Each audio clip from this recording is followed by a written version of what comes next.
I thought I was building a future with Natalie, my fiancée of 5 years, planning our dream Miami wedding. But when she asked for a break with no explanation, I uncovered a betrayal that shattered everything. What happened next will shock you. A calculated comeback that left a traitor exposed and punished. Henry adjusted the sleek espresso machine on his kitchen counter, its polished chrome glinting under the morning light streaming through his Miami apartment window. The machine, a $1,200 splurge, was his pride and joy, a gift he'd bought to share with Natalie, his fiancée of 2 years. Every morning, he'd brew her favorite vanilla latte, a small ritual that made her smile before she rushed off to her marketing job. Today, though, her smile was absent. Natalie sat at the counter, scrolling her phone, her eyes distant, barely acknowledging the steaming cup he slid her way. "Everything okay?" Henry asked, leaning against the counter. At 32, he was a graphic designer with a steady freelance gig, known for his patience and quiet humor. He and Natalie, 29, had been together for 5 years, their relationship a blend of easy laughter and shared dreams. They were deep into planning their beachside wedding, set for next spring at a vibrant Miami venue.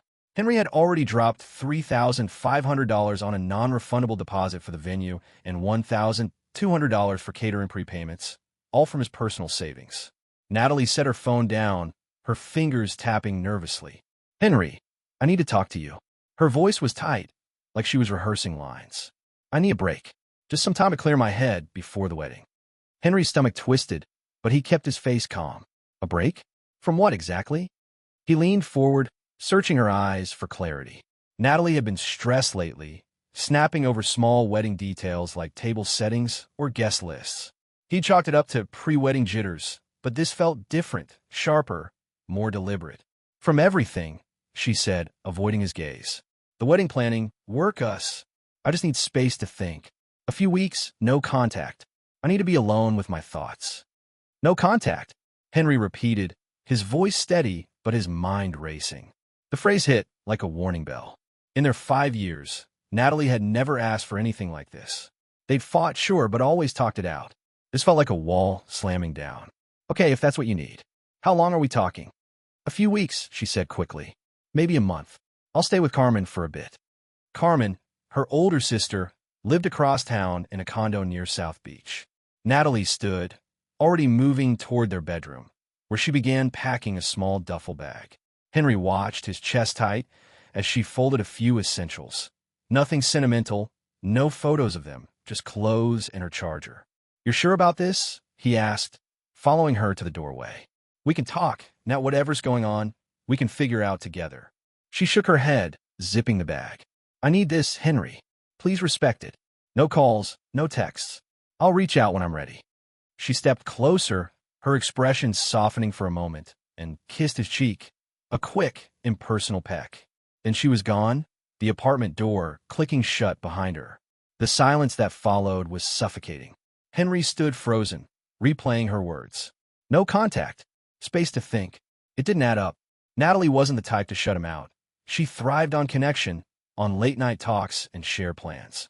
He sank onto the couch, staring at the espresso machine, its presence now a mocking reminder of their routine. Had he missed something? Was it the stress of the wedding? Or was there more she wasn't saying? For the next few days, Henry threw himself into work, designing logos for a new client to keep his mind busy. But the questions gnawed at him. He respected her request. No calls, no texts, but the absence of her voice left a void. By day 10, curiosity got the better of him. He opened Instagram, something he rarely used, and scrolled to Carmen's profile. She posted constantly, brunch shots, gym selfies, Miami nightlife. Henry clicked her latest story, expecting nothing but her usual flair. The screen filled with a sun-soaked beach scene, waves crashing at a trendy Miami resort. Carmen's laugh rang out in the video, panning to a group of friends clinking cocktails. And there, in the center, was Natalie, radiant, her arm draped around a familiar figure. Andrew, her ex from college, a 30-year-old fitness influencer with a cocky grin. They weren't just posing. Her hand rested on his chest, their bodies pressed close, her smile brighter than Henry had seen in months. His pulse pounded in his ears. This wasn't space to think. This was a betrayal, blatant and bold, captured for the world to see. Natalie's break was a getaway with her ex, the same guy she'd sworn was ancient history when they started dating. Henry's shock hardened into something colder, sharper. He screenshot the story, his fingers trembling, and opened his banking app. The wedding venue deposit, the catering payment, all from his account. The apartment lease, solely in his name. Even the espresso machine, bought with his credit card. Natalie had played him, using space as a cover while she tested the waters with Andrew. Henry leaned back, his mind shifting gears. He wasn't the type to lash out or beg. Instead, a plan began to form.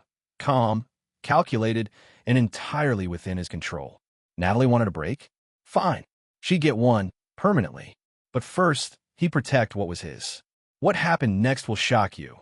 A traitor exposed, a comeback executed, and a punishment delivered without breaking a single law. Henry's phone buzzed on the counter, but he ignored it, his eyes fixed on the screenshot from Carmen's Instagram story. Natalie, his fiancée of 5 years, was laughing on a Miami Beach resort patio, her arm around Andrew, her ex. The image burned into his mind. Not just the betrayal, but the audacity. She'd asked for a break with no contact to clear her head, and here she was, 10 days later, flaunting a romantic getaway. Henry, a 32-year-old graphic designer, wasn't one for outbursts. Instead, his anger sharpened into focus. He needed a plan, and he needed it now. He opened his laptop, pulling up bank statements. The $3,500 wedding venue deposit and $1,200 catering prepayment stared back at him, both charged to his account. The Miami apartment lease was in his name alone. Natalie had moved in 3 years ago, never contributing to the rent. Even the $1,200 espresso machine, which she'd insisted was a shared engagement gift, was on his credit card. The numbers grounded him. Natalie's break wasn't just personal. It was a calculated move to keep him on hold while she explored old flames. Henry's first step was damage control. He called the wedding venue, his voice steady as he explained the situation. "The wedding's off," he said, bracing for the loss. The coordinator confirmed the deposit was non-refundable. $3,500 gone. Next, the catering company, another $1,200 down the drain. The financial hit stung, but Henry saw it as cutting losses. Better to lose money now than tie himself to someone who'd already checked out. He saved the cancellation confirmations, sensing they'd be useful later. Next, the apartment. Natalie still had a key, and Henry wasn't taking chances. He called a locksmith, scheduling a lock change for the next morning, $250, a small price for security. The apartment was his, legally and financially, and he'd make sure it stayed that way. As for the engagement ring, his grandmother's heirloom, Natalie still had it. That was non-negotiable. He'd get it back, no matter what. For the next 2 weeks, Henry stuck to Natalie's no-contact rule, not out of respect, but strategy. He didn't call, didn't text, didn't react. Instead, he documented everything, screenshots of Carmen's stories, bank statements, receipts. He even contacted a lawyer friend, Mia, who advised him to keep records and stay calm. "If she tries anything, you've got proof you funded everything," Mia said. "Don't give her an opening to flip the narrative." The silence was torture, but it gave Henry clarity. Natalie's absence revealed cracks he'd ignored. Her late nights, working, her vague answers about her plans. He'd trusted her, build a life around their shared future, only to find her testing the waters with Andrew. The betrayal wasn't just emotional. It was a power play, assuming Henry would wait like a loyal backup plan. That assumption was her mistake. 3 weeks into the break, Henry's phone lit up with an unknown number. His gut told him it was Natalie. He let it ring twice before answering, his voice cool. "Hello. Henry, it's me." Natalie's tone was bright, almost rehearsed. "I've had my time to think, and I'm ready to come home. I miss you. Can we pick up where we left off?" Henry's grip tightened on the phone. The nerve. She thought she could waltz back after a beach fling. "Interesting timing," he said, keeping his voice even. "Sounds like you had a great time clearing your head. With Andrew." Silence. Then a nervous laugh. "What? No, that was nothing. Carmen invited him to the resort. Just a group thing. You're blowing it out of proportion." "I saw the stories." "Natalie," Henry cut in. "You and Andrew look pretty cozy for a group thing. You asked for no contact, and I respected it. But you used that time to reconnect with your ex. That's not what happened." Her voice cracked, defensive. "I needed space for us, to make sure we're ready for the wedding." Andrew was just there. It didn't mean anything. Henry didn't bite. You made your choice clear. We're done. The wedding's canceled. Venue, catering, all of it. I need my grandmother's ring back. And your stuff's packed when you're ready to pick it up. You canceled everything? Natalie's voice rose, incredulous. Without talking to me? Those deposits were ours, Henry. And my stuff's in our apartment. My deposits, my apartment, he said firmly. You've got no claim to either. Send me a time to pick up your things. The ring, too. Don't make this harder than it needs to be. The call ended with Natalie stammering, her confidence unraveling. Henry leaned back, adrenaline coursing through him. He'd drawn the line, but he knew she wouldn't go quietly. Natalie's entitlement, her assumption she could have it all, Andrew, the apartment, even the espresso machine, set the stage for a showdown. Henry was ready, armed with receipts and resolve. What happens next will leave you stunned. A bold confrontation, a desperate ploy, and a traitor's plans crumbling in real time. Henry stood by the door of his Miami apartment, the new locks gleaming with the quiet satisfaction of a decision well made. It had been 5 weeks since Natalie, his fiancée of 5 years, demanded a break with no contact, only for Henry to discover her lounging in Miami Beach Resort with her ex, Andrew. The 32-year-old graphic designer had spent the time since then dismantling their shared plans with surgical precision, canceling the $3,500 wedding venue deposit and $1,200 catering prepayment, both from his account, and changing the apartment locks to secure his space. Natalie's betrayal, flaunted on her sister Carmen's Instagram stories, had turned his heartbreak into resolve. Now, she was on the phone, her voice dripping with false cheer, claiming she was ready to come home after her so-called soul-searching. You canceled everything? Natalie's tone shifted from bubbly to shrill, the shock palpable through the phone. Henry, those were our plans. You had no right. My money, my call, Henry replied, his voice steady as steel. The venue, the catering, all paid from my account. You wanted space, Natalie. You got it. We're done. That's not fair, she snapped. I just needed time to think. Andrew was a coincidence, Carmen invited him. You're twisting this into something it's not. Henry's jaw tightened. He'd seen the Instagram story. Natalie's arm around Andrew, her smile brighter than it had been in months. I'm not twisting anything, he said. You chose to spend your break with your ex. I saw the proof. We're over. Your stuff's packed, and I need my grandmother's ring back. Text me when you want to pick up your things. You can't just kick me out. Natalie's voice trembled, but there was an edge of entitlement. That's our apartment, Henry. And the espresso machine. We picked it out together. The lease is in my name, he said coolly. The espresso machine? Paid for with my card. You've got no claim to either. Coordinate a time to get your stuff. That's it. He hung up before she could argue further, his hands steady despite the adrenaline surging through him. Natalie's audacity, thinking she could waltz back after her fling and reclaim their life, only fueled his determination. Over the next few days, Henry prepared for the inevitable confrontation. He packed Natalie's belongings, clothes, toiletries, her car keys, into boxes by the apartment's entrance. The $1,200 espresso machine stayed on the counter, a symbol of his refusal to let her walk away with what he'd earned. His grandmother's heirloom ring, still in her possession, was the final piece. He wasn't sentimental, but that ring was non-negotiable. Family history, not hers to keep. On Friday, Natalie texted, Saturday, 3 p.m. I'm coming for my stuff. No mention of the ring, no apology, just a demand. Henry smirked, anticipating the showdown.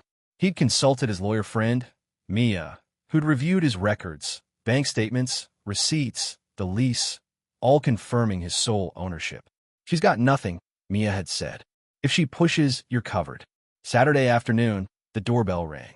Henry opened it to find Natalie, flanked by Carmen and their mother, Elena. The trio was a calculated move. Natalie banking on emotional pressure, Carmen glaring like she'd already judged him guilty, and Elena playing the peacemaker. Henry's sweetheart, Elena began, her voice syrupy. This is all a misunderstanding. Natalie just needed a little break. Let's talk this out. There's nothing to talk about, Henry said, stepping aside to reveal the stacked boxes. Your stuff's here, Natalie. Car keys are on top. Take it and go. His tone was calm, final. Natalie's eyes darted past him to the espresso machine on the counter. You kept my coffee machine? She snapped. We chose it together. It's half mine. I paid for it, Henry said, crossing his arms. My car, my property. You enjoyed the coffee. That's enough. He gestured to the boxes. Anything else? Carmen stepped forward, her voice sharp. You're being petty, Henry. Throwing her out, keeping her stuff hostage? After 5 years, she deserves better. Deserves? Henry raised an eyebrow. She left for a beach getaway with Andrew while I paid for our wedding. I owe her nothing. He turned to Natalie. Where's my grandmother's ring? Natalie hesitated, her hand brushing her neck where chain hung.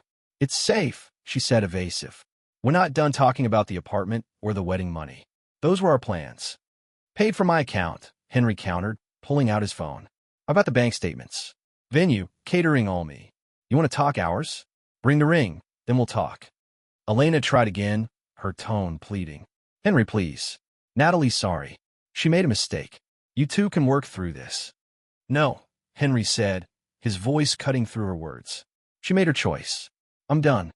He stepped back, gesturing to the boxes. Take your things. Now. Natalie's face hardened, but she didn't move.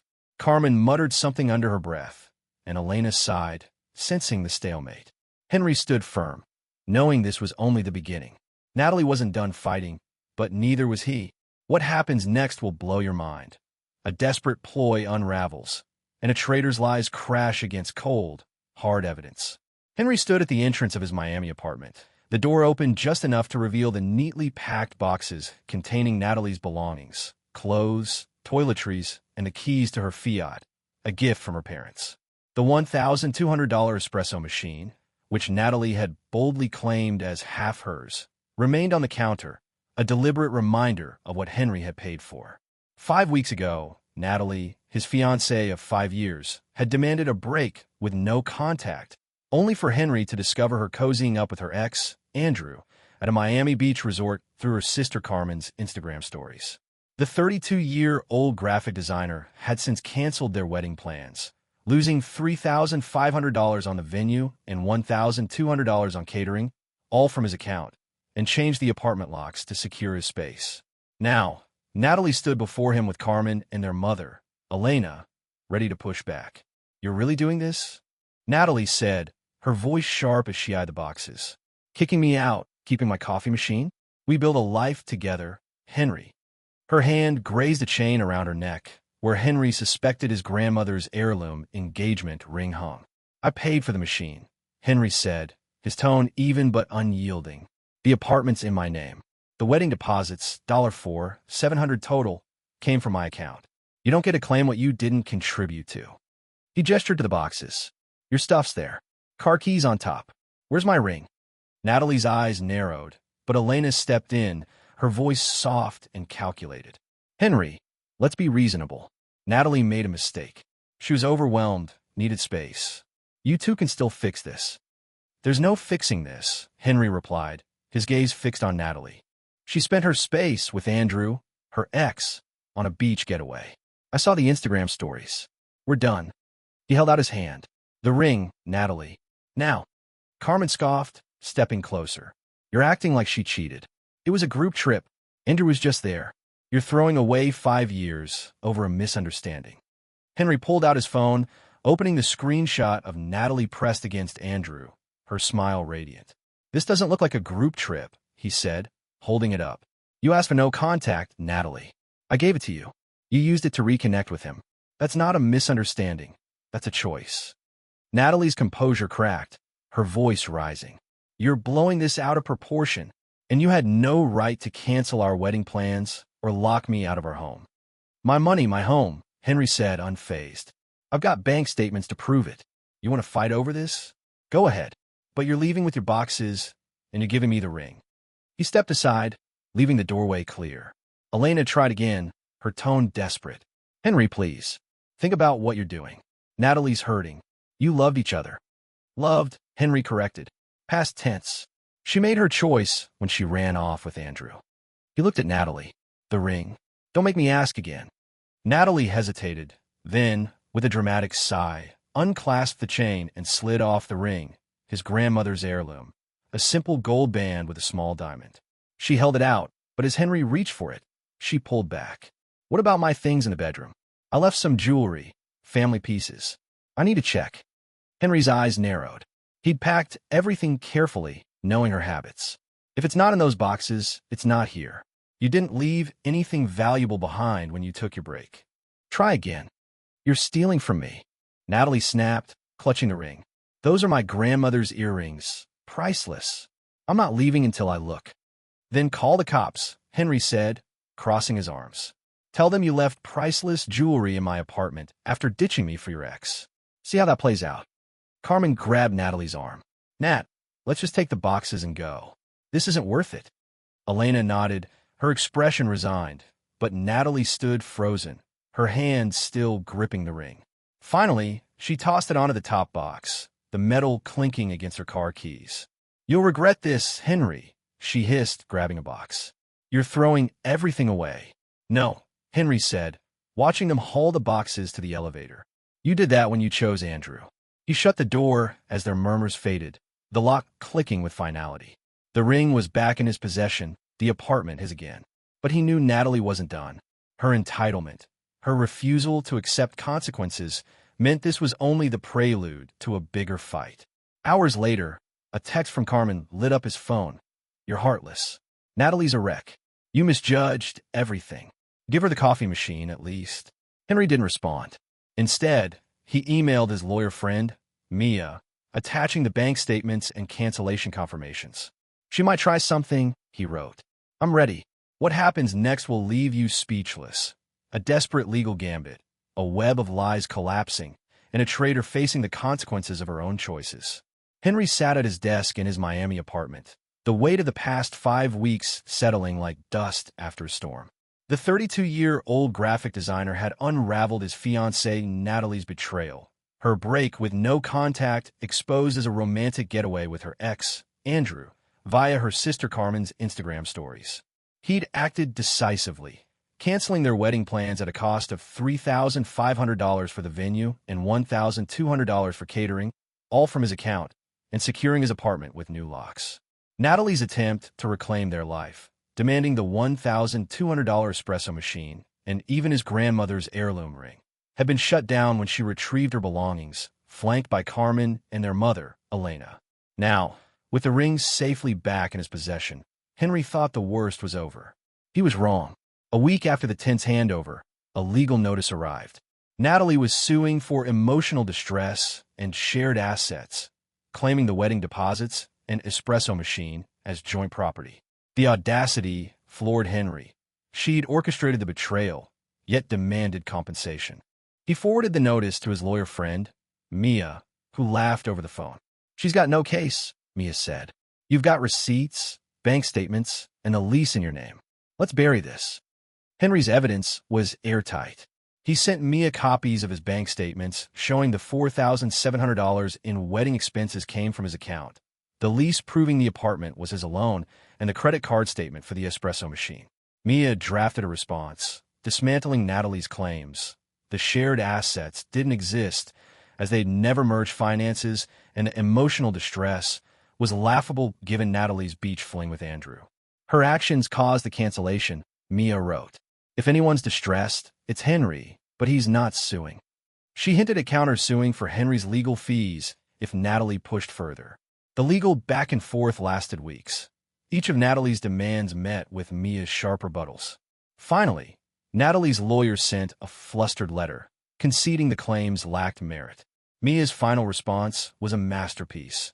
Ms. Natalie's break involved vacationing with another individual while her fiancé respected her request for no contact. Any losses stem from her choices, not Mr. Henry's. The threat of covering Henry's legal fees, potentially thousands, silenced Natalie's lawyer. The case collapsed. Henry learned of Natalie's unraveling through a mutual friend, Javier. Andrew, the fitness influencer, had lost interest once the vacation glow faded. Natalie's attempt to move in with him lasted 3 weeks before he bailed, unwilling to bankroll her lifestyle or her legal crusade. She turned to Carmen, but their sisterly bond frayed when Natalie treated Carmen like a personal ATM and therapist. Carmen, fed up, asked her to leave. With nowhere else to go, Natalie returned to her parents' home, a move Javier described as humbling. Elena, once Natalie's staunch defender, was reportedly furious, blaming her for the mess. Natalie landed a full-time office job, her first in years, forced to support herself without Henry's safety net. The espresso machine became a bitter footnote. Javier mentioned Natalie's obsession with replacing it, even begging Elena for a loan to buy a new one. Elena refused, telling her to earn it. For Natalie, the machine wasn't just coffee, it was a symbol of the life she'd assumed she could reclaim. Her entitlement had crashed against reality. For Henry, the aftermath was quieter but profound. The legal battle, though draining, cemented his resolve. He redecorated his apartment, painting over the chaos of Natalie's presence. The heirloom ring went into a safe, a reminder of family and boundaries. He threw himself into freelance work, landing a major client that kept him busy and fulfilled. The silence of his apartment, once heavy, now felt like freedom. Reflecting on it all, Henry realized the true victory wasn't the legal win or keeping the espresso machine. It was refusing to be Natalie's fallback plan. She'd bet on his compliance, expecting him to wait while she explored other options. Instead, he'd chosen himself, his dignity, his finances, his peace. I didn't need revenge, he thought. I needed the truth. She showed me who she was, and I showed her the consequences. Natalie's choices caught up with her. No Andrew, no sister support, no claim to Henry's life. She'd gambled on entitlement and lost. Henry, meanwhile, moved forward, his life lighter without her weight. What happened was justice, not vengeance, but accountability.